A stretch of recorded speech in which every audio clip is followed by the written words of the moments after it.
திருக்குறள் அதிகாரம் 17 அழுக்காராமை.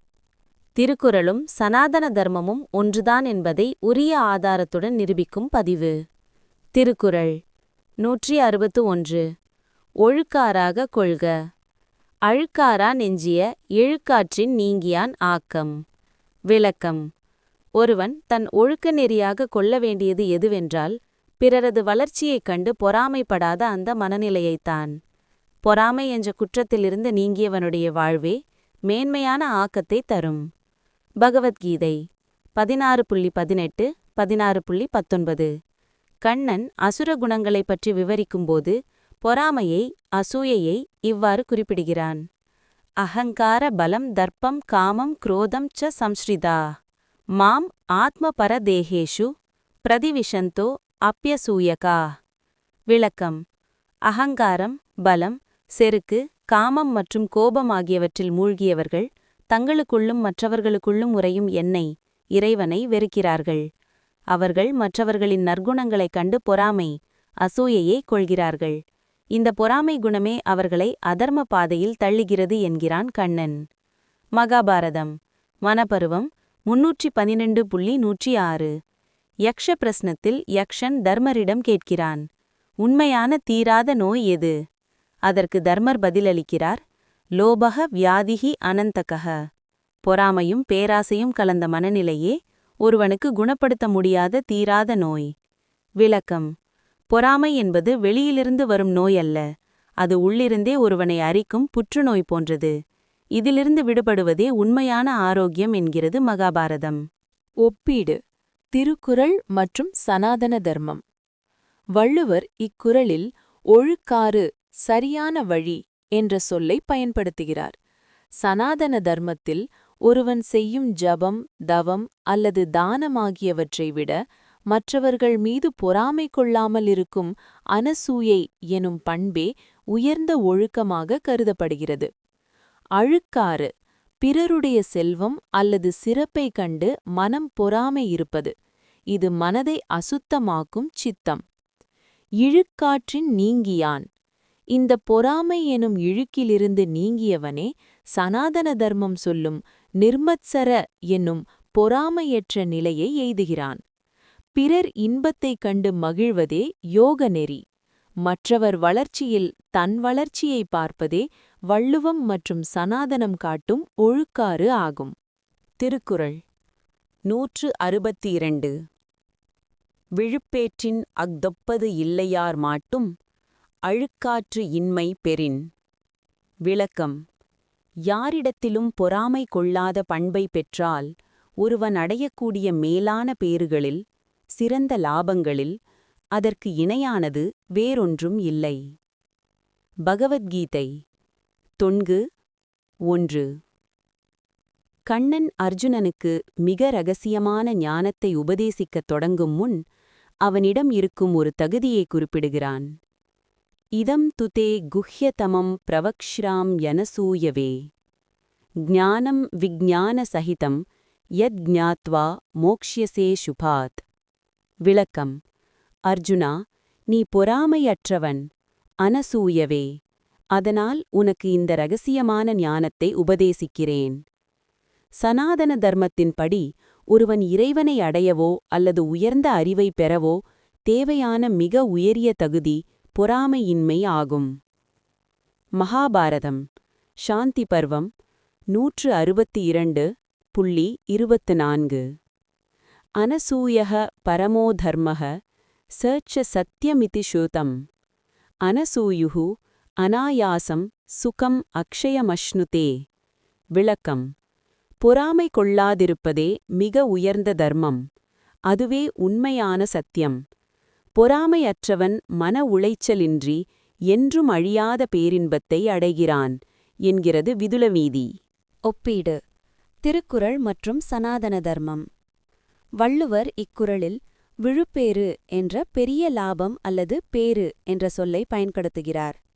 யார் மாட்டும், உயர்ந்தவர் தாழ்ந்தவர் பகைவர் என யாரிடத்திலும் பொறாமை கொள்ளக்கூடாது. அகத்தொப்பது இல்லை. செல்வம் அதிகாரம் புகழ் என 1000 பேறுகள் இருந்தாலும் ஒருவனது மனம் பொறாமையிலிருந்து விடுதலை பெற்று அடையும் அமைதிதான் எல்லாவற்றையும் விட மேலானது. சனாதன தர்மத்தில் மத்சர்யம் என்பது இதயத்தில் எரியும் ஒரு நெருப்பு. அது இருக்கும் இடத்தில் அமைதி இருக்காது. அந்த நெருப்பை அணைத்துவிட்டால் ஒருவன் அடையக்கூடிய அந்த மனநிறைவே விழுப்பேறு என்று வள்ளுவரால் போற்றப்படுகிறது. ஒருவன் தர்மத்தின் பாதையில் முன்னேறத் தேவையான விசா போன்றது இந்த பொறாமையற்ற குணம். திருக்குறள் 163. அறநாக்கம் வேண்டாதான் என்பான், பிறநாக்கம் பேணாது அழுக்கறுப்பான். விளக்கம்: தனக்கு அறவழியில் வரும் நன்மைகளையும் உயர்வையும் விரும்பாதவனே பிறருடைய உயர்வைக் கண்டு மகிழாமல் அவர் மீது பொறாமை கொள்வான். மகாபாரதம் அனுசாசன பர்வம் 163.5. அசூயகः புண்ணியக்ருதோऽபி லோகான் ந விந்ததே பரஸ்ரேயசி யஹ் கிருத்யோ மத்சரி நரயார்த்திதः. விளக்கம்: ஒருவன் பல புண்ணியச் செயல்களைச் செய்தாலும் அவனிடம் பொறாமை, அசூயை இருந்தால் அவன் நற்கதி அடைய மாட்டான். பிறருடைய வளர்ச்சியைக் கண்டு பொறாமைப்படுபவன் மத்சரி, தனக்குத்தானே நரகத்தின் கதவை திறந்து கொள்கிறான். அவன் தன் சொந்த நலனை தானே அழித்துக் கொள்கிறான் என்கிறது பாரதம். மனுஸ்மிருதி 4:163.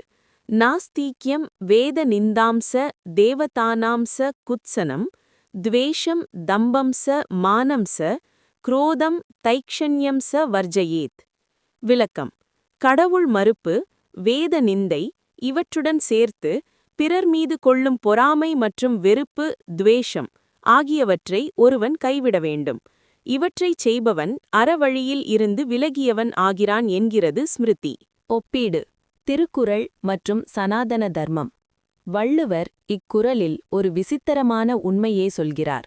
பொதுவாக நாம் பிறருக்காக பொறாமைப்படுவதாக நினைப்போம். ஆனால் வள்ளுவர் அது தனக்குத்தானே செய்து கொள்ளும் துரோகம் என்கிறார். அறநாக்கம் வேண்டாதான். சனாதன தர்மத்தில் ஒருவன் செய்யும் தர்மம் அவனுக்கு ஆக்கத்தை தரும். ஆனால் பொறாமைப்படும்போது அந்த பாவம் அவனது புண்ணியத்தை எரித்து விடுகிறது. எனவே பொறாமைப்படுபவன் தனக்கு கிடைக்கும் நன்மைகளை தானே வேண்டாம் என்று மறுப்பவனாகிறான். பேணாது அழுக்கறுப்பான். பிறரது உயர்வை போற்றி மகிழ்வதற்கு பதிலாக முதிதா குணம், அதை வெறுப்பவன் தன் ஆன்மாவை தீய கர்ம வினைகளில் சிக்க வைக்கிறான். சனாதன தர்மத்தின்படி மத்சரியம் என்பது ஒருவனை தர்மத்தின் பாதையிலிருந்து திசை திருப்பிவிடும். பிறருடைய வளர்ச்சியை தன் வளர்ச்சியாக கருதாதவன் இறைவனின் படைப்பின் நியதியை எதிர்க்கிறான். எனக்கு நன்மைகள் வேண்டாம் என்று ஒருவன் முடிவு செய்தால் மட்டுமே அவனால் பிறர் மீது பொறாமைப்பட முடியும் என்ற வள்ளுவரின் தர்க்கம் சனாதன கர்மவினை தத்துவத்துடன் மிக சரியாக பொருந்துகிறது. திருக்குறள் 164. அழுக்காற்றின் அல்லவை செய்யார், இழுக்காற்றின் ஏதம் படுபாக் கரிந்து. விளக்கம்: பொறாமை காரணமாக வரும் தீய விளைவுகளையும் அதனால் ஏற்படும் துன்பங்களையும் அறிந்த அறிவுடையவர்கள் பொறாமையினால் வரும் தீய செயல்களை ஒருபோதும் செய்ய மாட்டார்கள். மகாபாரதம் வனப்பருவம் 312.106. யக்ஷப்பிரஸ்னத்தில் தர்மர் கூறுவது: क्रोधः सुदुर्जयः शत्रुः, लोभः व्याधिः अनन्तकः, सर्वभूतहितः साधुः, அசாதுஹு நிர்தயः ஸ்மிருதः. விளக்கம்: கோபம் வெல்ல முடியாத பகைவன். பொறாமையும் பேராசையும் கலந்த மனநிலை ஒரு தீராத வியாதி. இதை புரிந்து கொண்ட சான்றோர், அதாவது சாதுக்கள், எல்லா உயிர்களுக்கும் நன்மை செய்பவர்களாகவே இருப்பார்கள். பொறாமை எனும் வியாதி தன்னையே அழிக்கும் என்பதை அறிந்தவர் அதர்மத்தில் ஈடுபட மாட்டார்கள் என்கிறது பாரதம். பகவத்கீதை 16:21. த்ரிவிதம் நரகஸ்யேதம் துவாரம் நாசனமாத்மனः காமः குரோதஸ்ததா லோபः தஸ்மாதேதத் த்ரயம் த்யஜேத். விளக்கம்: காமம், குரோதம், கோபம், லோபம், பேராசை, பொறாமை ஆகிய மூன்றும் நரகத்தின் 3 வாசல்கள். இவை ஆன்மாவை அழிப்பவை. இதன் விளைவு ஏதம் என்பதை அறிந்த விவேகி இந்த 3ஐயும் கைவிடுவான் என்கிறான் கண்ணன். ஒப்பீடு: திருக்குறள் மற்றும் சனாதன தர்மம். வள்ளுவர் இக்குறளில் அறிந்து என்ற சொல்லுக்கு அதிக முக்கியத்துவம் தருகிறார். சனாதன தர்மத்தில் இது விவேகம், அதாவது நல்லது எது கெட்டது எது என்று பிரித்தறியும் அறிவு எனப்படும். இழுக்காற்றின் ஏதம். இழுக்காறு என்பது தர்மத்திலிருந்து தவறுதல். அதன் விளைவாக வரும் ஏதம் என்பது கர்ம பலனாகும். பொறாமை கொண்டு ஒருவருக்கு தீங்கு செய்தால் அது பன்மடங்காக தமக்கே திரும்பி வரும் என்பதை ஒரு விவேகி அறிவான். அல்லவை செய்யார். தீயது என்று தெரிந்த பிறகு தற்கொலைக்கு சமமான அந்த செயலை அறிவுடையோர் செய்ய மாட்டார்கள். சனாதன தர்மத்தின்படி பிரக்ஞா அபராத என்பது அறிந்தே செய்யும் தவறு என்பது மிகக் கொடியது. பொறாமை ஒருவனை பைத்தியமாக மாற்றி அதர்மம் செய்ய தூண்டும். ஆனால் இதன் முடிவு நரக வேதனை என்பதை உணர்ந்தவன் தன் மனதை அந்த பாதையில் செல்லவிடாமல் தடுத்துக் கொள்வான். வள்ளுவர் இக்குறளில் ஒரு தடுப்பு சுவராக பிரிகாஷன் என்ற அறிவுறுத்தலை வழங்குகிறார். திருக்குறள் 165. அழுக்காறு உடையார்க்கு அது சாலும் ஒன்னார் வழிக்கியும் கேடு ஈம்பாத்தது. விளக்கம்: பொறாமை கொண்டவர்களுக்கு அவர்களை அழிக்க வேறு பகைவர்கள் தேவையில்லை. அவர்களிடம் இருக்கும் அந்த பொறாமை ஒன்றே போதும். பகைவர்கள் தீங்கு செய்ய தவறினாலும் இந்த பொறாமை அவர்களை தப்பாமல் அழித்துவிடும். மகாபாரதம் உத்யோக பர்வம் 34.62. விதுர நீதியில் பொறாமையின் அழிவுத்தன்மை பற்றி விதுரர் திருதராஷ்டிரனிடம் கூறுவது: ஈர்ஷ்யயி கிருணி துவசந்துஷ்டः क्रोधनो நித்யசங்கிதः பரபாக்யோபஜீவீச்ச ஷடேதே நித்ய துக்கிதாக.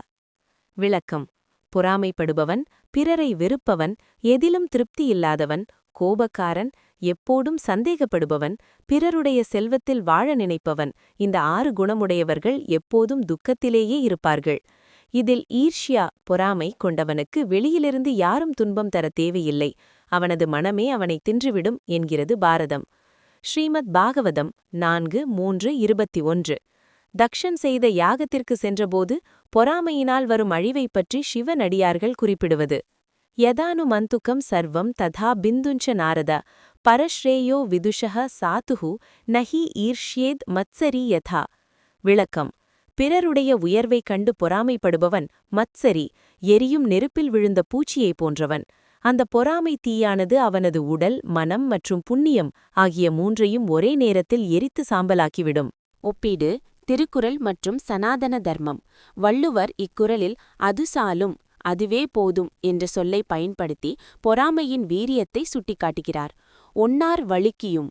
பகைவர்கள் ஒருவேளை நம்மை விட்டுவிடலாம் அல்லது நம்மை தாக்க தயங்கலாம்.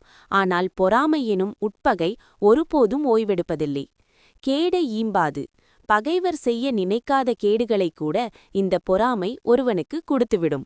சனாதன தர்மத்தின்படி பொறாமை என்பது ஒரு மனோவியாதி.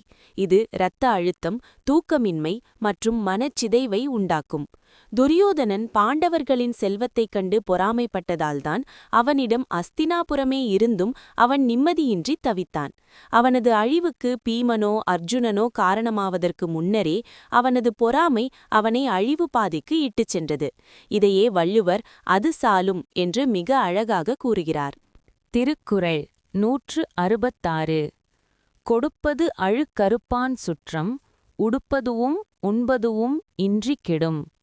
விளக்கம்: பிறருக்கு ஒருவன் கொடுக்கும் தானத்தைக் கண்டு பொறாமைப்படுபவனுடைய சுற்றம், உறவினர்கள், உடுப்பதற்கு உடையும் உண்பதற்கு உணவும் இன்றி வறுமையில் அழியும். மகாபாரதம் அனுசாசன பர்வம் 93.47. தானத்தை தடுப்பவனுடைய கதி பற்றி சனாதன தர்மம் கூறுவது: வாரயேத் யஹ் சமுத்யுக்தம் தானம் தர்மம் ச மானவஹ ச பத்யதே வாரகிருத்யேஹி ச குலஹ பாபகர்மபிஹி. விளக்கம்: பிறர் செய்யும் தானத்தையோ அல்லது தர்மத்தையோ எவன் ஒருவன் தடுக்கிறானோ அல்லது அதைக் கண்டு பொறாமை கொள்கிறானோ அவன் தன் குலத்தோடு சேர்த்து பாவத்தில் வீழ்வான். ஒருவனுடைய பொறாமை அவனது சந்ததியினரின் லக்ஷ்மி கடாட்சத்தை, செல்வத்தை விரட்டிவிடும் என்கிறது பாரதம். மனுஸ்மிருதி 4:193 மற்றும் 194. தர்ம வாணிஜிகோ நரோ யஹ் கரோதி விருதா தானம் தஸ்ய ஸ்ரத்தாவிஹீனஸ்ய சர்வம் நஷ்யதி தத் சுதம். விளக்கம்: தர்மம் செய்வதைக் கண்டு பொறாமைப்படுபவன் அல்லது அதை தடுப்பவன் தான் செய்த புண்ணியங்களை இழப்பது மட்டுமன்றி அவனது குடும்பமே வறுமையில் வாடும் நிலையை அடையும். தானம் என்பது பிரபஞ்சத்தின் சுழற்சி. அதை தடுக்கும் பொறாமை அந்த சுழற்சியை நிறுத்தி அவனது வம்சத்திற்கே வறுமையை கொண்டு வரும். ஒப்பீடு திருக்குறள் மற்றும் சனாதன தர்மம். வள்ளுவர் இக்குறளில் ஒருவனுடைய பொறாமை அவனது சுற்றத்தை எவ்வாறு பாதிக்கிறது என்பதை காட்டுகிறார். கொடுப்பது அழுக்கறுப்பான். ஒருவன் வள்ளலாக இருந்து பிறருக்கு கொடுப்பதைக் கண்டு பொறாமைப்படுவது மிக கொடிய பாவம். உடுப்பதூவும் உண்பதூவும் இன்றி. இது சனாதன தர்மம் சொல்லும் தரித்திரம். பொறாமை எங்கே இருக்கிறதோ அங்கே மகாலட்சுமி தங்கமாட்டாள். அலக்ஷ்மி வாசம். சனாதன தர்மத்தின்படி தானம் என்பது ஒரு பெரிய ஆசிர்வாதம். கொடுப்பவரைக் கண்டு மகிழ்ந்தாலே அந்த புண்ணியத்தில் நமக்கும் பங்கு உண்டு. ஆனால் பொறாமைப்படும்போது அந்த எதிர்மறை ஆற்றல் அவனது குடும்பத்தின் பொருளாதாரத்தையும் நற்பெயரையும் அழித்துவிடும். ஒரு மனிதனின் தீய குணம் அவனை மட்டும் பாதிக்காமல் அவனது உற்றார் உறவினரையும் வறுமையில் தள்ளும் என்ற வள்ளுவரின் எச்சரிக்கை சனாதன குலகர்ம விதியோடு ஒத்துப்போகிறது. திருக்குறள் 167. அவ்வித்து அழுக்காறு உடையானை செய்யவள் தவ்வையைக் காட்டிவிடும். விளக்கம். பிறர் உயர்வைக் கண்டு பொறாமைப்படுபவனை திருமகள் லக்ஷ்மி தானாகவே வெறுத்து நீங்கி தன் மூத்தவளாகிய தவ்வையிடம், மூதேவி அல்லது அலக்ஷ்மியிடம் அவனை ஒப்புவித்து விடுவாள். ஸ்ரீ சூக்தம். ரிக்வேதம் பரிசிஷ்டம். லக்ஷ்மி தேவியைப் போற்றும் ஸ்ரீ சூக்தத்தில் அவளது மூத்த சகோதரியான அலக்ஷ்மியைப் பற்றிய குறிப்பு வருகிறது. க்ஷுத்பிபாசாமலாம் ஜேஷ்டாம் அலக்ஷ்மீம் நாஷயாம்யஹம் அபூதிம் அசம்ருத்தீஞ்ச சர்வாம் நிர்ணுதமே கிருஹாத். விளக்கம். பசி, தாகம் மற்றும் அழுக்கான மனம் கொண்ட மூதேவியை நான் அழிக்கிறேன். வறுமையையும் வளர்ச்சியின்மையையும் என் வீட்டை விட்டு நீக்கு தாயே என்பது இதன் பொருள். சனாதன தர்மத்தின்படி பொறாமை, அதாவது மத்சரியம் இருக்கும் இடத்தில் மகாலட்சுமி தங்கமாட்டாள். அங்கே பசி மற்றும் தரித்திரத்தின் தேவதையான அலக்ஷ்மி குடிபுகுவாள். மகாபாரதம் சாந்தி பர்வம் 225.18. இந்திரனுக்கும் பலி சக்கரவர்த்திக்கும் நடக்கும் உரையாடலில் ஸ்ரீ, அதாவது லக்ஷ்மி, தான் யாரை விட்டு நீங்குவாள் என்பதை விளக்குகிறாள். ஏ அசூயக்காக கோபனாஷ்ச லுப்தா சௌச்ச விவர்ஜிதாக தான் அகம் த்யஜ்ய கச்சாமி தஸ்மாத் ஜேஷ்டாம் உபாஸ்ரிதாக. விளக்கம். எவர்கள் பொறாமைப்படுபவர்களோ, அதாவது அசூயக்காக கோபக்காரர்களோ தூய்மையற்றவர்களோ அவர்களை விட்டு நான் நீங்கிவிடுவேன். அவர்கள் எனது மூத்த சகோதரியான ஜேஷ்டா தேவியால் பீடிக்கப்படுவார்கள். ஒப்பீடு திருக்குறள் மற்றும் சனாதன தர்மம். வள்ளுவர் இக்குறளில் செய்யவள், திருமகள் மற்றும் தவ்வை, மூதேவி ஆகிய இருவரையும் நேருக்கு நேர் நிறுத்துகிறார். இது சனாதன தர்மத்தின் லக்ஷ்மி அலக்ஷ்மி தத்துவத்தின் நேரடி தமிழாக்கமாகும். அவ்வித்து அழுக்காறு, பொறாமையினால் மனம் வெந்து போதல், காட்டிவிடும். இது ஒரு சுவாரஸ்யமான சொல்லாட்சி. திருமகள் அவனிடமிருந்து விடைபெறும்போது வெறுமனே போவதில்லை. இவன் உனக்கு சரியான ஆள் என்று தன் சகோதரியிடம் அவனை காட்டிவிட்டுச் செல்கிறாள். சனாதன தர்மத்தின்படி மத்சரியம் என்பது ஒரு மாபெரும் மன அழுக்கு. தங்கம் எப்படி தூய்மையான இடத்தில் இருக்குமோ அப்படி ஸ்ரீ எனப்படும் செல்வம் மன தூய்மை உள்ள இடத்திலேயே தங்கும்.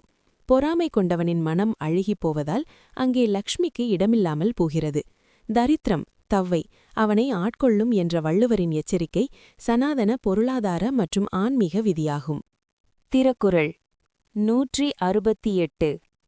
அழுக்காறு என ஒரு பாவி திருச்செற்று தீயுழி உய்த்துவிடும். விளக்கம். பொறாமை என்று சொல்லப்படும் ஒப்பற்ற பாவி ஒருவனுடைய செல்வத்தை அழிப்பதோடு நில்லாமல் அவனை நரகமாகிய தீய வழியிலும் செலுத்திவிடும். பகவத்கீதை 16:19. அசுர குணங்கள் கொண்டவர்களின் கதி பற்றி பகவான் கண்ணன் கூறுவது. தானகம் திஷதக க்ரூரான் சம்சாரேஷு நராதமான் க்ஷிபாமி யஜஸ்ரம சுபான் ஆசுரேஷ்வேவ யோனிஷு. விளக்கம். மற்றவர்களிடம் பொறாமை கொண்டு வெறுப்பவர்களை த்விஷதக தீய குணம் படைத்த அந்த நராதமர்களை நான் மீண்டும் மீண்டும் அசுர யோனிகளிலும் தீய கதிகளிலுமே தள்ளுகிறேன். பொறாமை ஒருவனை படிப்படியாக தரம் தாழ்த்தி இறுதியில் இருண்ட கதிக்கு இட்டுச் செல்லும் என்கிறான் கண்ணன்.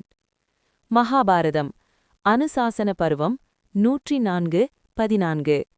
ஈர்ஷியோ அசந்துஷ்டக அக்ருதஜ்ஞக துராத்மவான் நிறையே நிவசேத் கல்பம் யாவத் சந்திர திவாகரவ். விளக்கம். பொறாமைப்படுபவன், திருப்தியற்றவன் மற்றும் நன்றியற்றவன் ஆகிய துராத்மாக்கள் சூரிய சந்திரர் உள்ளவரை நரக வேதனையை நிறையே அனுபவிப்பார்கள். பொறாமை என்பது வெறும் குணமல்ல, அது ஒருவனை நரகத்திற்கு இழுத்துச் செல்லும் கயிறு போன்றது என்கிறது பாரதம். ஒப்பீடு திருக்குறள் மற்றும் சனாதன தர்மம். வள்ளுவர் இக்குறளில் பொறாமையை ஒரு தனிநபராக உருவகப்படுத்தி பாவி என்று அழைக்கிறார். சனாதன தர்மத்தில் பாவங்கள் ஒரு மனிதனைப் போல செயல்பட்டு அவனை படுகுழியில் தள்ளும் என்று நம்பப்படுகிறது. திருச்செற்று.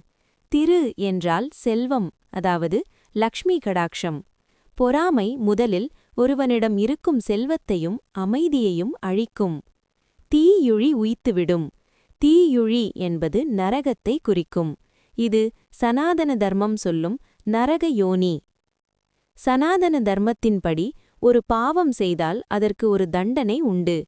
ஆனால் அழுக்காறு என்பது ஒரு இரட்டை தண்டனை தரும் பாவம். இம்மையிலும், அதாவது இவ்வுலகில் செல்வத்தை அழிக்கும், மறுமையிலும், அதாவது மரணத்திற்குப் பின் நரகத்தில் தள்ளும். பாவி என்று வள்ளுவர் பொறாமையை குறிப்பிடுவது அது ஒருவனின் விவேகத்தை கொன்று அவனை தீய பாதையில் நடக்க வைக்கும் அதன் பேராற்றலை காட்டுகிறது. திருக்குறள் 169. அவ்விய நெஞ்சத்தானாக்கமும் செவ்வியான் கேடும் நினைக்கப்படும். விளக்கம். பொறாமை கொண்ட நெஞ்சத்தை உடையவனுடைய வளர்ச்சியும் பொறாமை இல்லாத செம்மையான மனதை உடையவனுடைய வறுமையும் கேடும் ஆராய்ந்து பார்க்கப்பட வேண்டிய வியக்கத்தக்க விஷயங்களாகும். பகவத்கீதை 4.17. கர்ம வினைகளின் விசித்திரமான போக்கைப் பற்றி பகவான் கண்ணன் கூறுவது. கர்மணோஹ்யபி போத்தவ்யம் போத்தவ்யம் ச விகர்மணஹ அகர்மணஷ்ச போத்தவ்யம் கஹனா கர்மணோ கதிஹி. விளக்கம். செய்யத்தக்க கர்மம், செய்யக்கூடாத விகர்மம் ஆகியவற்றின் தன்மையை அறிவது கடினம். கர்மத்தின் விளைவுகள், கதி, மிகவும் மர்மமானவை. அவற்றை எளிதில் புரிந்து கொள்ள முடியாது. ஒரு தீயவன் சுகமாக இருப்பதும் ஒரு நல்லவன் துயரப்படுவதும் கர்ம வினையின் மர்மமான கணக்கு என்கிறான் கண்ணன். மகாபாரதம் சாந்தி பருவம் 224.20. இந்திரனுக்கும் பலிச்சக்கரவர்த்திக்கும் இடையிலான உரையாடலில் வரும் கருத்து. காலஹ சிருஜதி பூதானி காலஹ சம்ஹரதே பிரஜாஹ காலஹ சுப்தேஷு ஜாகர்த்தி காலோஹி துரதிக்ரமஹ. விளக்கம். காலம் மற்றும் கர்மவினை யாரையும் விடுவதில்லை. ஒரு பொறாமைக்காரன் செல்வந்தனாக இருந்தால் அது அவன் முற்பிறவியில் செய்த ஏதோ ஒரு புண்ணியத்தின் மிச்சம். ஒரு நல்லவன் ஏழையாக இருந்தால் அது அவனது பழைய வினையின் தீர்ப்பு. ஆனால் இறுதியில் தர்மமே வெல்லும். இந்த விசித்திரமான மாற்றங்களை நினைக்கப்படும், அதாவது ஆராய்ந்து பார்க்கப்பட வேண்டியவை என்கிறது பாரதம். ஒப்பீடு திருக்குறள் மற்றும் சனாதன தர்மம். வள்ளுவர் இக்குறளில் நினைக்கப்படும் என்ற சொல்லால் ஒரு பெரிய தத்துவ முடிச்சை வைக்கிறார். இது சனாதன தர்மம் சொல்லும் கர்ம விபாகம், அதாவது கர்ம பலன்கள் கிளைத்தல் ஆகும். அவ்விய நெஞ்சத்தான் ஆக்கமும். ஒரு கொடியவன் செழிப்பாக இருந்தால் தர்மம் எங்கே போனது என்று நாம் கேட்போம். ஆனால் அவனது முந்தைய புண்ணியம் தீரும் வரை அவனது ஆக்கம் நீடிக்கும். அது தீர்ந்ததும் அவன் அதல பாதாளத்தில் விழுவான். செவ்வியான் கேடும். ஒரு நல்லவன் துன்பப்பட்டால் அது அவனது முந்தைய பாவங்கள் கழிகின்றன என்று பொருள். இதன் பிறகு அவனுக்கு பேரின்பம் காத்திருக்கிறது. சனாதன தர்மத்தின்படி இது ஒரு முரண்பாடு, பாரடாக்ஸ் போல தெரிந்தாலும் இதில் ஒரு நீதி இருக்கிறது. நினைக்கப்படும் என்று வள்ளுவர் கூறுவது மேலோட்டமாக பார்த்துவிட்டு அதர்மவாதிகள் வாழ்கிறார்கள் என்று முடிவெடுக்க வேண்டாம், அதன் பின்னணியில் உள்ள கர்ம வினையை ஆராய்ந்து பாருங்கள் என்பதாகும். இறுதியில் பொறாமைக்காரன் அழிவதும் செவ்வியான் உயர்வான் என்பதும் உறுதி. திருக்குறள் 170. அழுக்கற்று அகன்றாரும் இல்லை, அஃதிலார் பெருக்கத்தில் தீர்ந்தாரும் இல். விளக்கம். பொறாமைப்பட்டு பெருவாழ்வு வாழ்ந்தவர் ஒருவரும் இலர், அதுபோலவே பொறாமை இல்லாத காரணத்தால் வறுமையடைந்து அழிந்தவர் ஒருவரும் இலர். மகாபாரதம் வனபருவம் 29:30. பாண்டவர்களுக்கும் கௌரவர்களுக்கும் இடையிலான போராட்டத்தின் இறுதி முடிவைச் சுட்டும் வசனம்.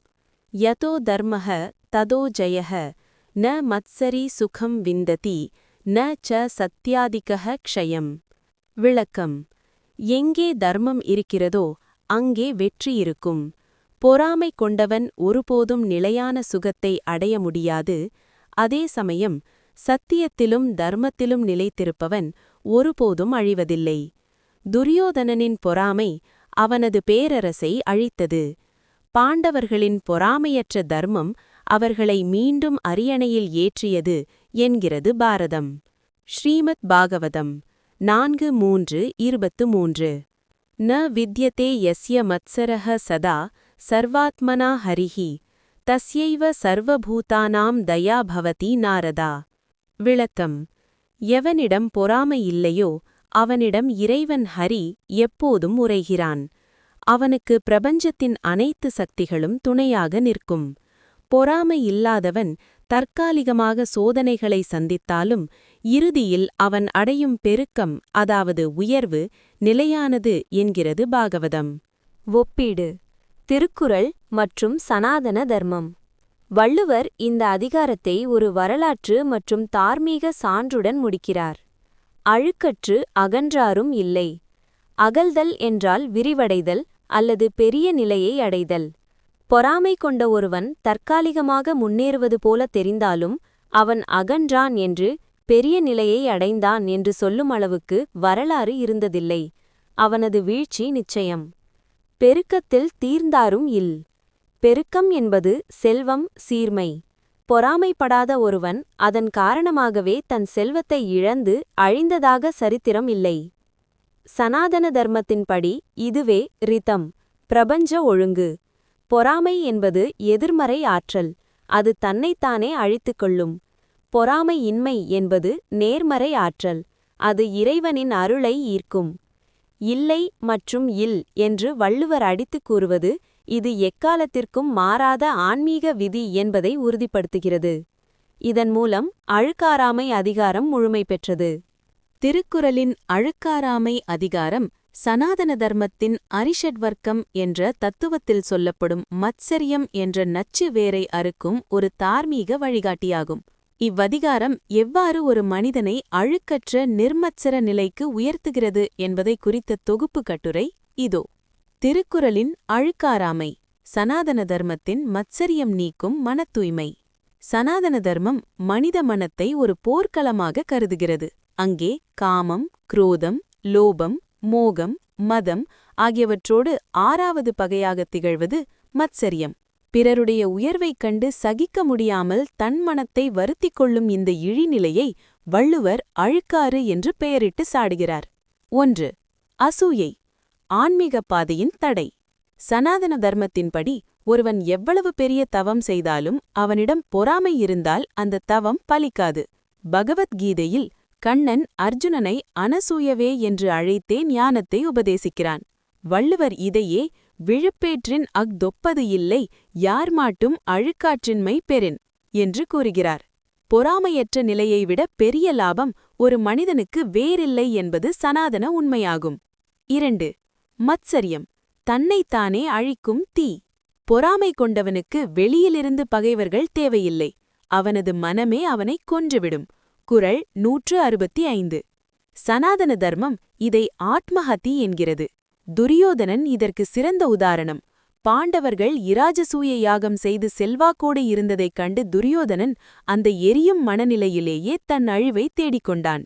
அழுக்காறு என ஒரு பாவி என்று வள்ளுவர் பொறாமையை உருவகப்படுத்துவது அது ஒருவனின் விவேகத்தை அழித்து அவனை நரகத்தில் தள்ளும் வலிமை கொண்டது என்பதால்தான். ஒப்பீடு. திருக்குறள் மற்றும் சனாதன தர்மம். வள்ளுவர் இந்த அதிகாரத்தை ஒரு வரலாற்று மற்றும் தார்மீக சான்றுடன் முடிக்கிறார். அழுக்கற்று அகன்றாரும் இல்லை. அகல்தல் என்றால் விரிவடைதல் அல்லது பெரிய நிலையை அடைதல்.